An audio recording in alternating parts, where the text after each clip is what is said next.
टना टना नहीं के बोली नहीं के निकलत मर्दा के अथी ईटा पाथे जाए के बतन सी औरी दे दी मेरारू उल्टा तो बैठा था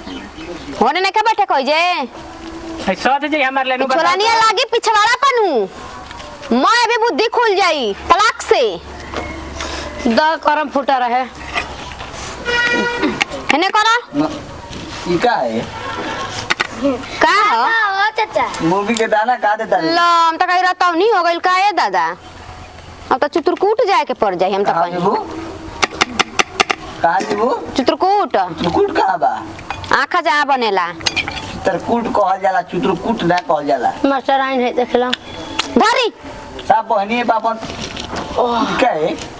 आई का हो सब्जी खाली कैसे खाली ट्राई कर हमें हई खाली हमनी के आखी तो लौकत टुए कि हम बनावत नहीं बना के धरम आ उ अइहन त उहे दीहन करिहन सब कोई के खियइहन हां चूल्हे त मन त करता कि उनके निकाल के सब्जी और लुका के घर धर दी बतावा हो कौन ऐसन बाटे कि मेरा के नौकरी पत्ता घमंड करे के इतनी खाली देवत रहे ले खेलवड़िया हैं अब होइए गइल बाटे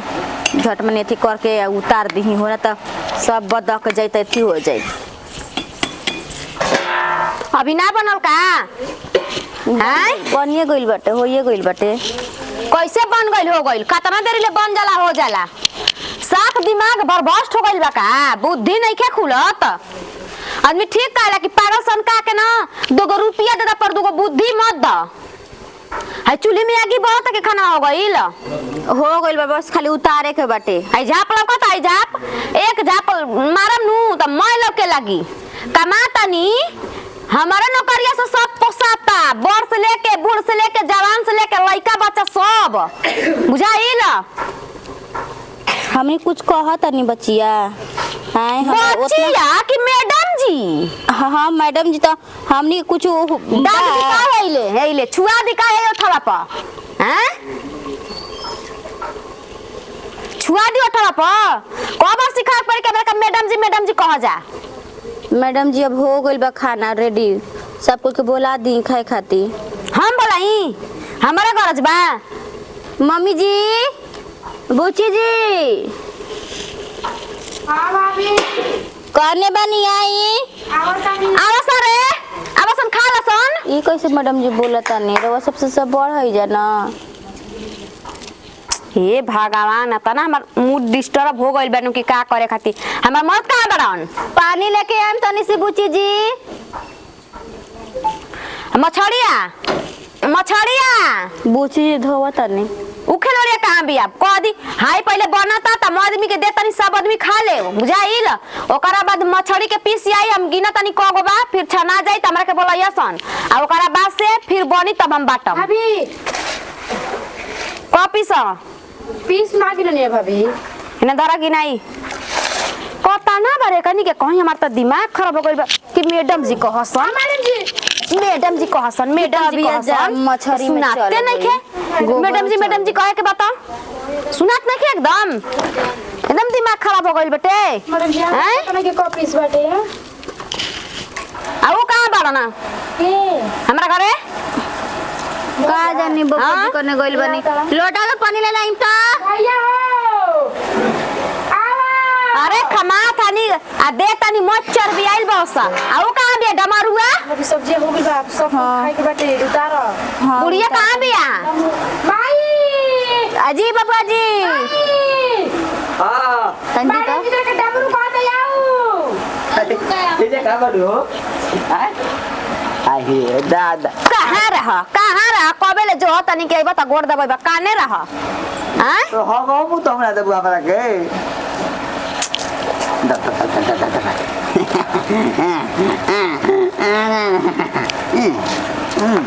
ला बड़ा भाग से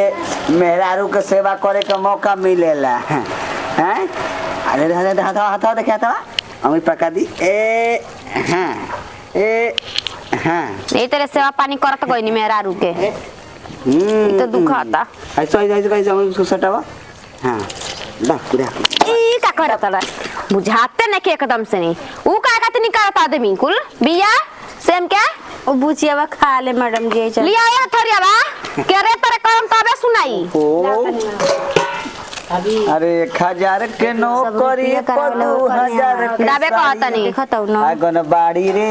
दाबे कहतनी हां तारा की जो लेवा तो जल्दी जल्दी लेवा जा हमारा तवार छुट्टी है ऐसे सब कोई के बना खिवा देतनी रवन कर बहन की पत्तल थरिया वैसे नहीं करे के हां पतल पर खाए के बाद थरिया रोज खिया तटे घर पे बुझे ले आने वाले के तब अभी हां तब ठीक बाटा टरा जा हमारा के ना कोई गुण हाथ ते लगा देबू कहानी का कहला हो ए मैडम जी नसीब बा वैसा नसीब बा हमारे कमाई पैस करता रहा मेरा हाथ में तेल लगाई ए मैडम जी जीरा मिर्च खत्म हो गई बिना जीरा मिर्च के ना निकाला का तो मछली को कतना खाता हो जाए ऐसे तो चर्बिया त जमा घर भर यही से अच्छा खत्म हो गए एकरे में खलतन की से डले बन दिया मैडम आ तो वो का होगी बिना मरचा के ना खा जाए तो का हो मछली कैसे होई बने जवन बताउने बनावा जा अब अगले संडे के आई जवन सामान आवे के होई अभी ना आई ता संडे बना तो मंगा दी आँख करे सेंट गमकौआ चुचुना रो लइल बानी तेल गमकौआ ना इलाते के आदमी हड़न बात के आदमी ना हड़न इनका का जब ले लात ना परी चार गो ए बोले सुधारबे ना कहियन लताऊ हो गइल बड़ा का एकदम से हां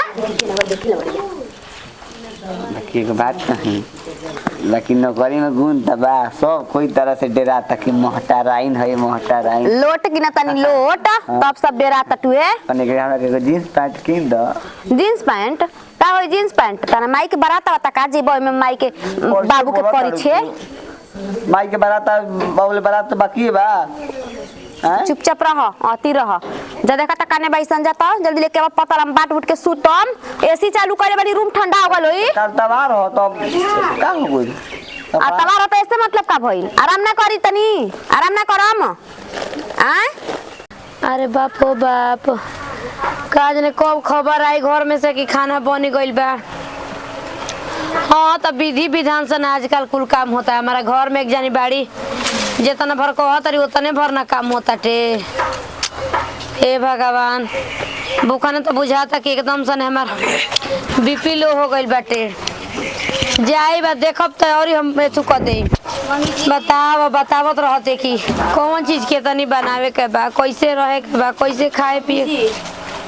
खाना खा ली बन गई बनाई हुई जी मैडम जी बैठे खटिया पर अच्छा बैठ के बनावती है हाँ आई हो दादा ट्रेन के बिया लगनी निकाले वही बधा कैसन बुझाई कि मार दी के मांग चिहर जाई हमार बताओ ना चलो सन हमरा के 10 खाना 10 आज रुपये नु करावता मम्मी जी बताई आज का माती छोटा की तबे न इतना रुआ झरतिया हबले हमनियो के मर्दा कमाइले रहता न तो हमनियो को रुआ वेतन नहीं रहित कि अभी बंद के नहीं मछली लन के रखले बिया कहतिया पीस गिनतिया आई हो दादा अरे हम तो कहमी कि बनी तो तनी 4-5 गोटा सरा फस क दिए से हमारा और रासपल कहाला मम्मी जी मने उहे चोरा लुका के अब पीसबे गिन दी हलस तब कैसे होई ना गई तब कैसे हम मेथी करल जी बताई तनी सेम के बिया ना हमरा एने ओने ना कर पैनी तो समझ मछली के पीस हम कैसे कर देम आ तनी उहे तनी छानल का तनी 4-5 गो खइले रहती बाकी तो कदी मछली तनी बताई मम्मी मछली तो ढेर मिली ना होइए ना मिली कोई दे खूब लटर पटर खूब सुंदर बनैया से एकदम सने मसालो तो नहीं के जीरा मरचाई नहीं के मिर्चाई हरी नहीं के तो मछरिया लिया लिए तो कह सब मसालो लिया वो कहते कि का है ऐसे ना का बन सकेला अरे राम हो राम के खाई ऐसा ही तब बे ऐसा कहते हल्दी में खाली बनी सब तो डाला ऐसी हो जाई चलो पहले तरकारी भात बनल बता तो हमारा क्या मछली हम कहां मायरे हुए ना देहे नहीं का हो अब तोरा ले पहले हम ही चल जिम चरित्र बन तू देखी देख ली आके देख लो नहीं के ताकि जत लुतुर लुतुर करत तो देख लो देख ले जब जी रवा सब अजी रवा सब का तक घूमू के मिले टू लेकिन हमारा कहू छी जे कितनो कुछ बनावत है करत है बस खाली देखिए कि हम ही करत नहीं लेकिन तन की इतनी खा नहीं की सको उतना औकात मैं नहीं बतावे तेरे को दिन चले कुछ उपाय को रखरी कौन बात है बताओ तो माने नौकरी करत है तो मैंने उहे दिहन तो नहीं खाएम जा वो भर पेट ना हतने इतनी दवा एक दिन लड़ाई होई ए बात के लेके लड़ाई होई माने हम कमात नहीं की हम यही तर बैठल बनी तू रे त का रे त मार रे त फार रे त चिर रे ई होई एक दिन तबे ना होई एगो ना कमैती बैठ के खैती तो कहती त ना बैठ के खाता हो जौन खियावते तौन खा आजी तक ओकर नौकरी के घमंड न हटुए बना उतना नौकरी करत त एकर मतलब का हवे जी अगर जितना हम यही तरह जैसे बोला था वो जाके उनका भिरिया बोल तो वही कुछ हां देख हम कोशिश करम बोले के बोल देम खाली कोशिश करी हन। कोशिश करत रह हम जी ओने कोशिश ना रह नौकरी करत त का माने मुई हन खियले बिना को हमरा कब तू कहले खबे तो हई काम करे के बा हमर मेहरानू के तो ना कइलो कम जा अब तोरे को बात सुनत है तोरे तोरा के बुझाता चल सुनी हम चल चल पहले हमके खाना खाए चलता रे खाना खाइयो चल जल्दी हमरा के खाना एक चीज से में एगो बोतल बै खाई पर बैगन आलू कुल उहे खाली रोज रोज एक सब्जी खायन आदमी आ मीट मछली होता था गिन के एक पीस वो मछली आइल बता गिना गइल गिना गुलू अब 32 गो पीस बा अब कोको गो खियायन 32 गो दुगो अधिका कहियो हियर यही तो हमनी के रह जाता तो भर पेट खाए के नहीं के मिले यो जान लिखे के एगो परिवार वा हनी जा हां तो लिया आवे के चाहे बढ़ा के न जब ढेर परिवार रहला तो 18 गो परिवार हनी जा 32 गो लेके आइल बिया पेट तो कहू ने ना हो पाया आत्मा एक तो कहू के एक आध आदमी के घटबे करी तू हमनी के बारे में सोचा तबे तो हम लइकन के रहे के बड़ू हमार तो दिन दशा पार हो गइल हमार तो जाए के बा ते कनी के चूरा लुका के खियाई जाए के बात अजुबे चल जाई अबे जाके बोलत नहीं अभी देखो ना मैं चरबियल तोहरो नहीं के निकाल देतनु तब तू कहियो बतिया जा दो और देख लो 2-4 महीना देख लो ओकरा बाद हमनी के चलज के नौकरानी त हमरा बनी के बजी कैसे बन रहा बुझनी पर बनल नहीं आदमी कहाँ बा दी मास्टराइन जी हां मास्टरानी चाची मास्टराइन बताए भाभी आओ तारी तो पिछुआ देगा नू तो ना देम तो मत कहिए जा कि ना देली सन आइल ए भाभी आओ आहा सुगंध आवता ठीक है का बकबका तरू ओतना खाई जा जब ना सधी मैडम तो जी बात के बात बा सध जाई तो दियाई मैडम जी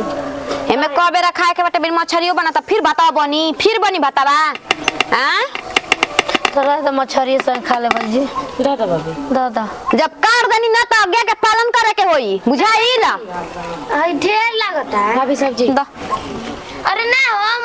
मने तनी मुनी बता और दौड़ बना आजा अरे तनी द हो कनी द ना सास रहिए ना तो पता चल जाई दी जान जाई हो थाप के खाई बुझन तो ढेर लागी रे उ बैठ के बनावली है बुझाइल चुली बीरी एकदम हमार जीव छन छना जाता एकदम से सब्जी भाभी द मैडम जी सब्जी है सब्जी तो लागा ताकि ठीक बाटुए मेरे हाथ ना दी बड़ी दुख बारे दादा मैडम जी से मक बीवा दे दी ठीक कहता हमार लड़का मैडम जी तो ठीक हमार लड़का कहता कि तोरा से पहले हम ही मर जाई एगो दे दा आलू जवन दे तनी ना उ खाए के होई बुझाइल एगो आलू मैडम टमाटर मैडम जी भाभी करवा दे टमाटर वा हरदम भाभी मांग टमाटर ले कम बड़ू अरे ए मास्टर निया दे आलू दे ओहो नहीं खे जाए कहत सोचते नहीं अब कोई जाए के मैडम जी पानी लिए वा मारा में एक तप्पा पानी अतार दाना भुला जाई अभी त खा चुपचाप जोन देले बानी तमन खा जाए दादा खा जाए नौकरी के कुल भैया नियम हवे दिहन इहे न दिहन दो हम ले आई का हमें ले आई पता लगा ना ठीक वाले होते हैं लुगवा रखल का करी बस त नोट छपाता नी मैडम जी एबरा 5 दिन पतल में खा लेनी जानू तो एबरा बिक देम जा दोसर निकाल लेम जा कम से कम बगले अतवार तक एगो बेरा मैडम जा एकदम से महकता एगो पतल दू हफ्ता हां त एमे निमन से मरचा ना डलाइल हो निमन से ना दवाई त का होई का दलू मरचा हो सब्जी घट गइल बा हमर भात में त हम का करी मन में उजा जाता का पेट में कुछ रही तब ना टना टना बोली निकली, कुछ होइल ही नहीं त का बोली निकलो। निकला त टना टना नहीं के बोली, नहीं के निकलत। मर्दा के अथी ईटा पाथे जाए के बतन सी औरी दे दी मेहरारू उल्टा तो बैठा था। होने नहीं के बैठे कोई जे है सच जे हमार लेनु बता। छोरानिया लागी पिछवाड़ा पनू, मैं अभी बुद्धि खुल जाई तलाक से। द करम फूटा रहे हेने करा ई का है? का हो ओ चाचा मूवी के दाना का देता है? लम त कही रहता नहीं हो गइल का ए दादा, अब तो चित्रकूट जाए के पड़ जाई। हम तो कहाँ कहीं जीबू? कहाँ जीबू? चित्रकूट चित्रकूट कहाँ बा? आँखा जहाँ बनेला चित्रकूट कहल जाला, चित्रकूट ना कहल जाला। मास्टर आइन है देख लो। धरी सब बहनी है पापन। क्या है? और क्या हो? सब्जी खाली कैसे कलू तनी ट्राई कर हमर पेता है पे। अब नहीं ट्राई हो तो खाए के बटे खाई जा मछली बनता। का खा जाई कौना कौन सा? हमारे मछली के नाम 23 पीस बा, सब आदमी सुन ले घर के 23 पीस मछली बा। 5 पीस मी पिसा 32 होगी नहीं रहे औरी पिसवा और हम दे देनी अपना दोस्त मित्र के बाटे होता ना पीस, ठीक बा। दे दे 5 गो पीस मिली। मुआवल जात रहे हमरा के। मानो। मुआवल जात रहे। हाँ, तो मास्टर बना सन। आई खोला एनर्जी बनी नु। अरे भैया जियो चाहता वो मन जियो चाहता नु तक कैसो मेहरानू के अपना चोरावा लुगा एथी साया नु काजल पीछे का हम लेतनी आ चलो ट्रेन धर तो पेट भरी बुझाई। सुन। एक खोले का तू मर जेबे तो ओकरा फेर पड़े वाला नहीं के ओकर स्कूल के मास्टर बना सब वहनी से उजी जाई। पप्पू खाना है। ए मैडम जी तो रवे बताई हमारे मर्द के मदद करी ना सता रुपया का। मैडम जी हम ना बोल रहे हैं। माथा तो एकदम खराब हो जाता। टाइम तारा बा। मैडम जी हम ना बोलिया। मैडम जी उनका को बनौले ना बाड़ी तो उनके ना मिली। ए ए मास्टर मैडम जी हमारे सामान के दे दी देखी रख देला सेम नहीं खे आज ही के ढेर भात दे ले भाई। हाँ तब का नागरा साला सतमा है ना के। कहाँ सेम बा? मैडम जी लोग नहीं खिलो है एकदम खियाऊ में बड़ा तूल तड़ाक एकर बा। दवाई हम कहत खा सकेला। स्कूले में लइकन से परेशान आ, घर आई बूढ़कन से परेशान बनी। दे दी ना इतना सब्जी तो सदा तो नहीं खे ल खा के तरी पतरी फेंका जा, ल धरा जा खा जा। हाथवा बताओ होई क्या की? आई बातवा चली 2-3 दिन चलावे के बाटे, लगले फ्रिज में रखाई जाइल कमाए के बाद मेहरारू का कमीनी पे बैठ बैठ खा तारा जा अनटंकी कर ले बड़ा जा। मुंह से काट दे ले बा फ्रिजिया के तारा बा। वही तो कहल जाला सरकारी मेहरारू। कबे से सुनतानी मैडम जी का मैडम जी का तारा का खेलवाड़ी का जानता नहीं कि ना आंखें निकाल दे मैं छोलानिया पर तार के दे दे लइका खाए खातिर औरा। ए, दे भाता तो हमरा तनी तो तनी को माने मुंह ना एकदम माने पति दे भाई हम। हां गोबा जाई आज नहीं के खाए के अब गोबा गई ठीक है। पार हो असही आज नहीं के खाए के आ दे रे। हां वाला मैडम जी हमरा के खा जाइए हम ना मिली हां बा आज खाती भूख है, मछली बन त खइया ना बन त ना खाए के बट हमर तो हट अरे ठीक बा। काशी का भूखल बानी हम। बाप रे बाप डाल दे। भाभी कहले बड़ी कि तहनी के तेल बचावे के बटे मछली के तेल डाले के बा ना तो भाभी मारे ना लगी हन आ रे दा कि सुन ले तो पहले हमारा को उमर हन कहले बड़ी मैडम जी कहे के हम तो पहली बार जानते ये देखे मेरे को तेल होला। हां कहां तेल बोट रहता? अच्छा हाँ अब नु बोटा रहता टे जाए दम जा तनी निमने छान के आ भाभी देखो ताड़ी लुकवा देम कटोरी में हम माई आ भौजी भैया आराम से किली बन के घर में खाए के। आहा देखो में एकदम से लार आदमी के चू जाता टे कब ना तब हम खा ले ही। ये नु कहाला हो देखा नैहर होला ससुरा होला। ए जिगा हम आइल बानी त मैडम जी हमरा कितना बोलत तली मार तली खइले खातिर धुक एकदम से देत रह ताड़ी। आ ओइजा बात अपन ससुरा अपन मन के खा पिए रह कोई से डर और हइए नहीं खे ना लागत कि डाल के निमन से माई रे ये माई आओ जल्दी छान के कटोरी में लुकवाई। बाप रे बाप कितना बड़ा मूड़ा बाटे ई त माइये के हम देम सबसे पहले मूड़ा खाए के। भाई बैठ बैठ भाई का बैठी देखी के तो बुझाता कि हमार कुकुते हो गइल बाटे ना माई भाभी कह अरे मैडम जी कहलिए नु कि तेल बचाओ, तेल बचा के मछली के तेल तोरा डाले के बाटे, मछली के तेल डाल तने सोच ले। अब हमार ढेर खीस बड़ी ना त झोटा धरम खइला बिना त एंगन हमने के सुखवावले बिया आ ओ में अब भाई बनावे चलल त कहते बिना तेल का मछली छनाई। तू जाना ई सब पैसा के कमाला, पैसा के कमाला हो बूढ़ी देख ला बड़ी कहत रहू कि हमार पतो है त लाखों में एक कहां गइल बा? अरे का कहतनी कहां गइल बा बुआ बा? का जाने हमने की जानत कहां गइल हन। ऊ तो औरी आदमी के तार के रखले बाड़ा। अरे ओकरा से पूछ ली कि उ सुधारी या कि हम सुधार देई। हम पूछा तनी आ खाए ना दो खाए दो हम एक ने खाए के बारे फिन बोल ना दूध को पीस है को पीस चलो ना बोले बताब। अरे का ओकरा में सब तेल बहवले बारू तो कहां तेल बा बोल ना आ कहां तेल बा रे कि हमरा तू करे। अरे तो आलू चपनियर हो गए दादा बोला के दे दे के खा ले बोला के दे दे मायरे डाली ना डाल।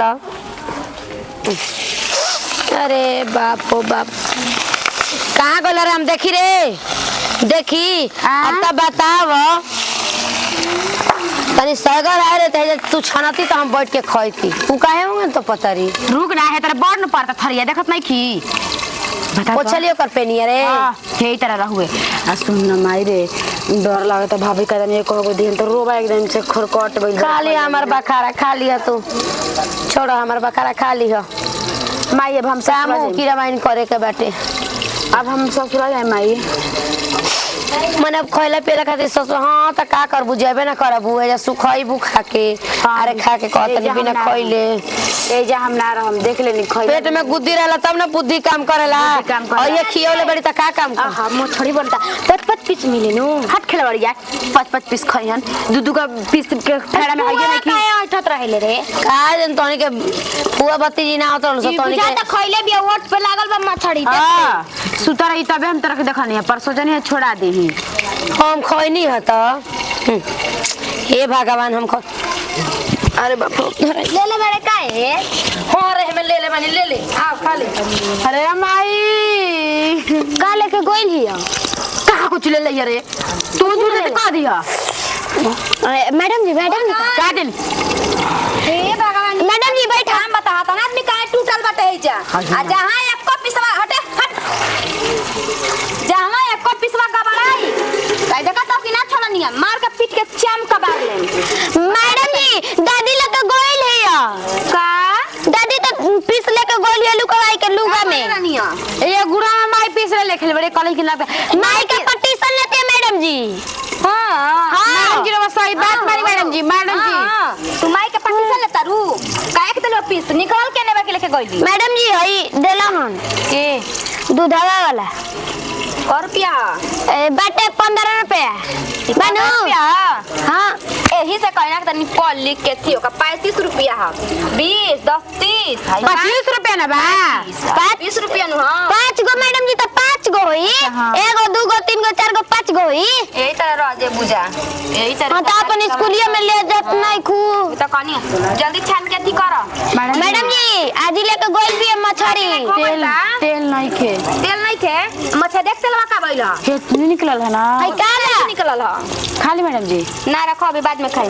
रखा जा मैडम जी मछरी के अंडा रहे बुढ़िया खाने गई है मामी माई गोली मैडम जी के प्यार से खिया दी मछली तेरवा मैडम जी पिटवा लगल ना हमारे ले गोलिया नु माई कुछ खड़े रखा बड़े अभी निकल कहां बटे बोल ना सुन बताओ तनी तुम अपने बोलम जो जले अंडा बटन मछरी के तू अपने आज के पिटवा बताड़े हां तो छान के दी हम मैडम जी के अंडा खियाई ठीक बनू खइया हो छुन पिली कुत्ती नहीं ना माई खाली पिटवाए पर लगा रहली सन हई देखा इहो करने में देखी ना तो खिसिया ही लगी कही कि एनी के अनगे लान के देत नहीं आ फेंक चल तड़ी स हैं काज कैसे बुची जी मसाला निकले नहीं है ये जब एगो पोटिया रह गइल हटुए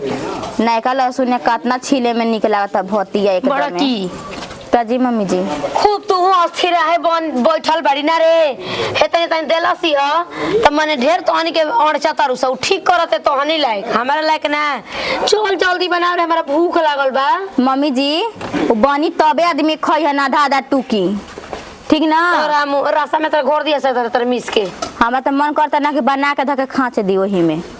मैं सना जाई जो है तेरे वही में गोभी आते जो चल जो। ओकरा से अच्छा बाटे कि एक गो आधा से अच्छा बाटे कि दू गो टुकुओ मिल जाई। जाके जल्दी करू बनावत ये खुशबू आ डेरा डेरा के तू करतिया ए थी तू बनैलु सब्जी भात ना त अभी बनाइए थी मछरी। हां का हम कहे हमार तो समझे में नहीं खे आवत। जाना जल्दी कर छोड़ो ई कमाऊ कह दे तू जा तनी तू कर न तनी देख न तेला बेला कर न तनी एगो दुगो एने ओने टैक्साम ना गिनल ह ना कहलसिया का कि 23 गो पीस हटू आ हम अपन फ्रेंड के दे देनी जीभ पका पानी जीभे पर रह जाता तेरे भगवान जी। का हम करी अरे बाप रे बाप का हो काला कैलू हो जैसे काला कैलू हो कहां कुछ लिखल बनी के कहां से कुछ मछली बुढ़िया ले आइल बिया आ कहां बा मछरी है कली तो आ जा हो जे नेहा कहते कि मछली दादी लेके गले मछली लेके ले एक पीस ला एकर मतलब कि लेके कतनो खियावत नहीं कतनो खियावत लेकिन तब उठ के लाला छाछा समाई रहता पेट में हुर दे के मुंह में अभी। अरे हम नहीं खिले ले रे हम नहीं खिले ले ढेर खीस बढ़ता का करबू मरबू का हमरा के मरबू के एगो पीसिया बा भुलैलु ना 23 गो बा याद बाटे हमरा मारम कपड़ा पर बम देनी अबे कि कपड़ा रंगा जाई मंगी है रंग देब अभी सेनु ना करे के पड़ी महीना दिन टाका चल जाई बुझाते नहीं कि आदमी कमाता दिन रात कमाता ते हो हाई काम घर में हाई घटल देता लेता लेकिन तब हमारे एगो बात नहीं कि सुनत एगो ना